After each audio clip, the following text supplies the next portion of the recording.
Welcome to the Soulful CXO, where we discuss leadership principles, core values, health, wellness, and resiliency. I'm Dr. Rebecca Wynn, the founder and the host of the show. Do you have a topic or guest you would like to be featured on the show? Would you like to be a sponsor? Please reach out to me on LinkedIn or email me at rebecca@soulfulcxo.com. Please go to our partner, Cybersecurity Tribe, for weekly show recaps and other resources. Listen and subscribe on your favorite podcast app. Now sit back and enjoy the show.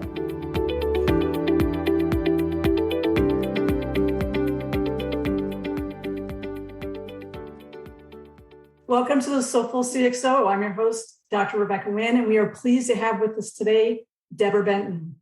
Deborah is globally recognized executive coach, best-selling business author, popular conference keynote speaker on leadership and executive effectiveness. She's developed a reputation with clients all over the world as a practical, insightful, candid, caring consultant. As top C-suite executive coach, she helps people take ownership of their potential by making positive, lasting changes in their attitudes, actions, interactions, both for themselves and organization. She's a acclaimed author of 13 professional development books, which have been translated into multiple languages. Her latest book is Executive Presence in the Modern Leader, a guide to cultivating success and thriving in the workplace, that was just released in May 2021. It's a great read. You can get it on Amazon.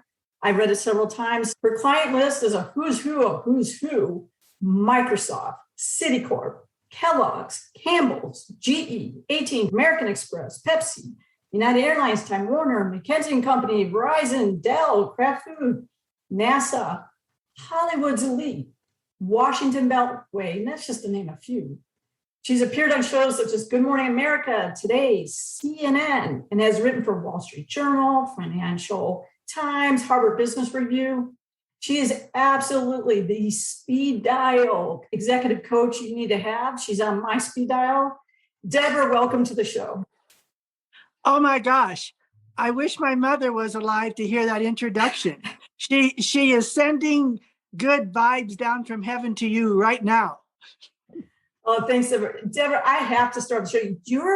Your story on how you even became an executive coach, especially when no one was talking about being an executive coach, what that even meant. Can you share with the leaders and those out there on how you even got into this crazy business? Well, we didn't even have a name for it. We were just called consultants. And the real start was I was fired from a pretty significant job at a young age after thinking I was kind of a hotshot, doing good work, getting performance appraisals that, showed I was getting things done on time, on budget. And my boss called me into his office one day and very uncomfortably, nervously, flat out fired me. And of course, I asked, well, why? He says, not that you're lazy or ignorant or dishonest, but you just don't deal well with the good old boys and the chemistry's not right. And then he rubs his fingers together like this. And that was the reason I was fired, for this fit, this intangible. So like a lot of people who have a setback and spent the rest of my career, I suppose, finding out what this is. I did a lot of research after that. I lucked into a consulting company where I could spend some time asking this question. When two people start out with comparable ambition, attractiveness, height, intelligence, why would they start out here? Over time, one makes it to here and one makes it to here. And this differentiating factor is what I've made my career out of in terms of teaching that to people. Smart people, it's just the missing link. And every time I learn something for myself, I share with others. And I therefore have a very wonderful career because I get to help people who are already very good do even better. And I'm very lucky. I don't have to take a vacation from my work. My work is a vacation. Long story, long answer to your quick question. No, that's awesome. And I like it that you said, well, I was fired and I was doing everything on paper that was right. And we've seen that quite a bit today. It's interesting when I read your work, and your work is so really good about being like proactive and giving us really great examples of other leaders to model after, what works, what doesn't work, what that looks like, and how you should put things into practice. And when I read a lot of other people's materials, to me, they seem to kind of like mix up what's executive presence versus what's leadership presence or leadership styles. Can you explain to people what's the difference between the two? I think you need to have an executive presence to get people to want to follow you and emulate you so that you can be a leader. Okay. Just being the smartest person in the company or on the block or whatever, even a big title doesn't make you a leader unless people also feel that you as an individual are memorable and impressive, credible, genuine, trusted, liked, confident yourself, comfortable in your own skin. That's who people want to be like. That's how they want to come across. And so, again, you have to have a presence that sets you apart to have people notice and want to follow you because it's a good presence. And then you're a leader because you're not a leader if you don't have followers. Okay. One of the things you talk about a lot in at least your last book that I really like is you go through when people ask you like, what kind of leader are you? You're like, I don't know, I don't kind of leader. And you go through several different examples, like what's a visionary, what's a coach, what's an agile, what's someone who wants to be, very strong, like my way or the highway. Can you explain a couple of those? Give us a couple of examples of those different types of leaders and what that kind of looks like? Well, and you're right. Leadership. I mean, if you Google books on leadership, there's probably 50,000 titles. So it's always a question, what is leadership? And I do need to make this point. The leadership required, say, in an organization, in your team, in your company, in your life, well, let's stick to business here first, varies. If you are a startup organization, you need visionary to see what's going to happen, potentially what could happen. Okay. So, whether you like a Zuckerberg or Elon Musk, I mean, they were visionary leaders. When you have an institution going and it is going well, your leadership style might be to make sure there's always vision in the back there. You always have to be looking forward, but you also have to make sure the machine is running now. So the leadership that might be required would be one who really can get dysfunctional sometimes or different thinking, diverse people on the same boat, on the same train, or whatever the expression is. So leadership changes, the need of it changes based on the stage and even age of a company or a team. There's leadership it's almost hostile. It's my way or the highway. And that works for a while. I remember one company, I won't mention the name, but the CEO routinely would set up a meeting for 2 p.m., show up at 3 p.m., everybody's waiting for an hour, and he'd walk in and say, okay, all the stupid people out. I mean, and he's a well-known person in this world. And I asked my client who worked for him, I said, why did you put up with it? Why would you? And he said, he made us a lot of money. So leadership isn't always good. And in fact, many CEOs who are leaders just because of their title will tell you there's an awful lot of jerk CEOs out there. So there's business leadership that would be, as I defined it, a number of different ways in the book, but then there's personal life leadership too. And I'm most interested in that because that helps in your life, but it carries over into business too and helps you deal with the style of leadership needed.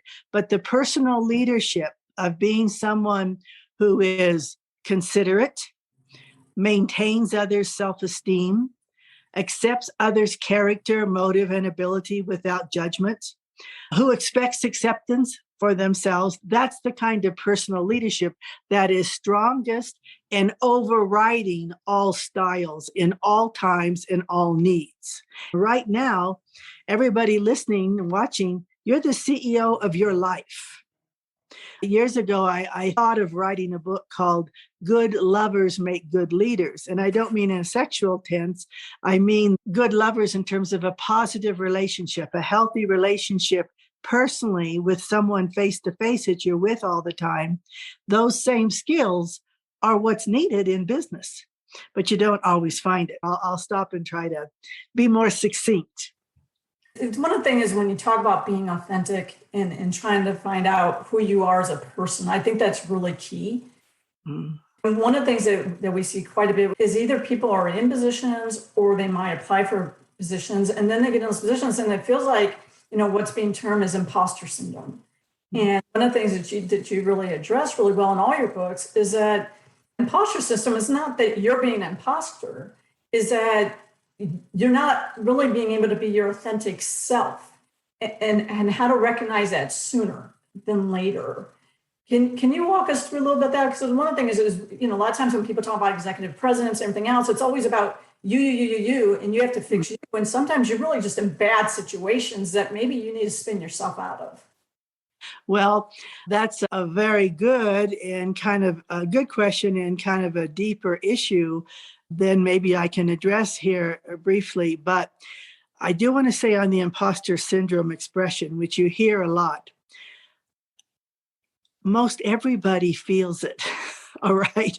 I don't care what level, politicians in the public eye, business leaders, community leaders, most people feel it to some degree. And it stems from our own personal insecurities, which we all have. Even the most confident appearing person that you see or deal with has insecurities. They're just better at camouflaging their insecurities. Okay, that's the key, better at camouflaging. So where you get into trouble is, there's an expression, confidence, fake it till you make it. And then there's which is true. You have to act it so people think you are, so that they treat you like you are, so that you do better. But anything good taken to the extreme becomes bad. So if you fake it so much, then you have that imposter where you feel like, sheesh, somebody's going to find me out. Every day, someone's going to find me out. Back to the authentic self. I tell people the best leader that you can be is the kind you would like to have, the kind you would follow. And that clears up a lot. It's sort of what's the golden rule, do unto others as you'd have them do unto you, right? Okay. So to fight the authenticity concern is to calm down, think, reflect. What is the kind of person you admire, respect, follow, believe, trust? What does that person do? Okay, I want to make sure I do that for others. And you have to do it before you're around it, all right? There's many people who are in positions of power and authority and title who do not do this. So do not learn from that person, except learn what not to be. But it all boils down to you and you taking control. And I've been using this recently in my own life, which has really helped. The story behind it is a Chinese businesswoman who came here. Her parents sent her here as a child to escape communist China. And she has become a very, very successful Chinese businesswoman. And part of the cultural experience in the Asian, I guess, entertaining is that if you have to match a drink to someone else's drink in a social setting. Anyway, this woman, long story short, she drank 24, some kind of cognacs. And her friend, in one night, and her friend said, "Weren't you so drunk?" And she said, "No, I chose not to get drunk." And so this has been my own personal motto recently is, if something bothers me, if something's going to irritate me, if something's going to, I say, I choose not to let that bother me. I choose. And so if you have an imposter feeling, the words you could, I choose not to feel an imposter. I choose to come across as authentic. And how do I do that? I look at others who are, and I try to mirror them, mimic or model, I guess is the word. One of the things that we see today is a lot of people are on social media. I would just tell you, even on LinkedIn, I question some of the things that people post. How do you coach people on, especially maybe younger people who are managers who want to move their way up to leadership, or sometimes even leadership themselves, when your messaging, even in these other platforms, is not being consistent, what you're trying to bring to the world in the corporate world, and it's causing issues, and they don't even realize it's causing issues. How do you coach people around that? Well, I used to say, kiddingly, you have to be aware of and responsible for your behavior all the time. I said there's 500 cameras looking at you, meaning 500 people. I was saying like that. Today, there really are 500 or 5,000 cameras, or 5 million with social media. So one, you have to decide to be aware of and responsible for the persona, the image, the presence that you want to have. I think wanting to take the responsibility is a start, and realizing it is your responsibility. It is not something somebody gives to you. It's your responsibility to take on. And then if you're going to take it on, learn, observe, watch, pay attention to those you admire who are doing it really well. And that could be on social media or any place. The beauty of communication tools now, you have access to just everybody on anything, just about. So be careful who you emulate. All right. There's a lot of people who make money and who are popular, but they aren't the people you want to emulate long-term in your life. You always can pick out what the best do, or what some people do. Pick out the best for you and make it yours. But be very careful who you emulate today. Kind of a version of that is a mentor. When I was starting my career, I sought out mentors, and it was somebody who had gone further than I had, done much more, been successful in an area that I wanted to be in. And that's who I wanted to talk to and listen to and watch and observe. And now you have so many to do that. Just be careful. And then once you do decide on the persona that fits you, is authentic, genuine, true to yourself, be consistent in it. If you do it most of the time and then slip up one time, it's gone. I remember I had a client years ago. It was a woman who, her boss had sent her to me, and she was off the charts bright, the smartest person in the room always. But she was highly offended if anybody did anything she felt was incorrect, and in a judgmental way. Okay. She was not accepting of others' character and motive. If she felt they didn't live up to her standards, she let you know. And it was an intolerable situation for her boss to have her on the team when she was such an integral part, but it's really causing a problem. So I worked with her. We talked about it. We talked about where that stemmed from, what to do about it. When she felt the need to come in and get judgmental, what could be some trigger to stop it and calm herself down. And okay, she went back. The boss said, I would have paid 4 times what I paid because of the good results. Yet a year later, I got a call from the boss, and he said, she was so good, but we had a big thing. It was a big show, and and she reverted back for some reason, and it blew it. So whatever you choose, assuming it's good, be consistent at it, because people are watching and they look for inconsistencies. And so again, you asked such good questions, I had to give too long of answers. Next question you ask, I'm going to say yes or no, and that's all. No, I will not ask you that type of question, because we want to know this great knowledge. One of the things that today what we do is we have a lot of people who are changing, right? The statistics out there, almost 85% of the people right now are secretly looking for a new position, and they're trying to spin out and go into new companies. But one of the things going to these new companies, a lot of times their expectations are massive. They want you to be able to jump into the culture, know the culture immediately, and produce immediately. That causes a lot of anxiety. And unfortunately, with all that anxiety, like you said, is either you go ahead and you might feel like an imposter because people are trying to push you to understand a culture and come up with solutions so quickly and you don't even understand it yet.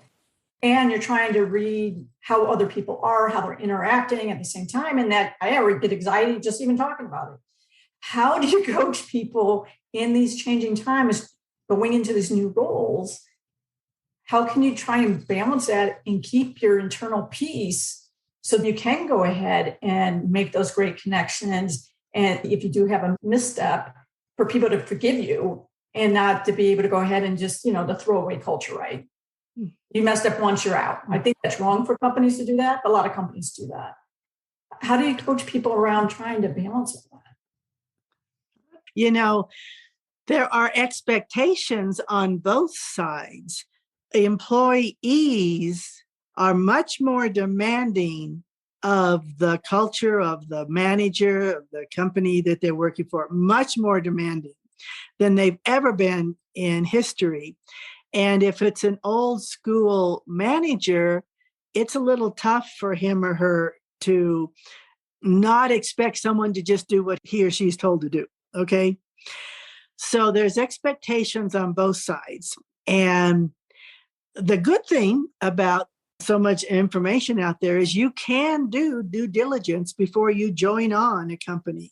You can look at the LinkedIn or Facebook or the profiles of the executives in the company. You can read articles. You can see what they post. You can do so much about the company so you know what you're getting into first. And then know what you can, but then go in with an inquiring attitude. Do not come in and think like you have to hit the deck running in the first month. That's a very bad leader, or I wouldn't call the person a leader. I'd call it a boss, a manager, who would expect instant results. What they want to see is how you think, and not just your knowledge base, but how you think, how you make decisions. And the good way to show them is to ask them questions on how they think and how they make decisions. Too many times when you go in, you want to show off what you know and you want to be really good and smart right away. And what's really good and really smart is when you try to make others feel good around you. And a good way is to ask questions about what's their background on this? What caused them to join this company? What have they learned since?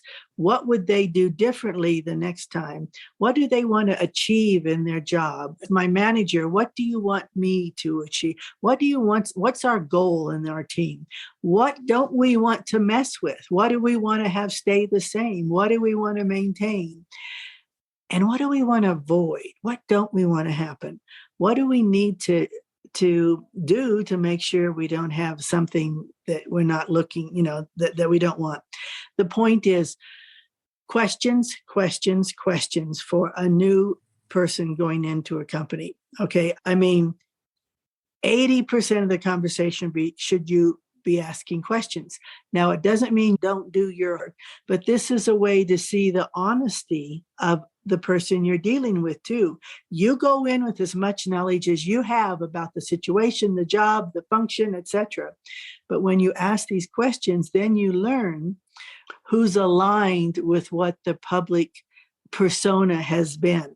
And I should caution one thing, although I say you can look at the profiles of people you'd be working with, etc. The higher you go up, the higher the chance someone wrote that profile, meaning a professional profile writer. So don't take any of it like it's 100% accurate. It's the spin that they want. How do you get through that? by asking questions. And if someone says, why do you ask so many questions? You say, why shouldn't I? I tell people also thing I do is I look to see if there's times like this that they're speaking. A lot of times you'll hear a little bit, those little nuggets from their heart. Our time has flown by so quickly. For companies out there who like to connect with you on speaking opportunities, training, executive coaching, things like that, and people like me who want to get your books and things along those lines, how do people go about connecting with you?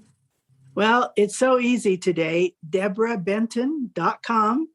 And I will always respond. Maybe I didn't explain something on this conversation and they want to ask me a question. I will always respond to people. If I don't respond, technology failed us. So try again. But thank you for asking. deborahbenton.com will get you to me. Thanks, Deborah. Thank you so much for being on the show. You are a soulful CXO. Well, you're kind and beautiful and smart, and I'm glad we made this connection.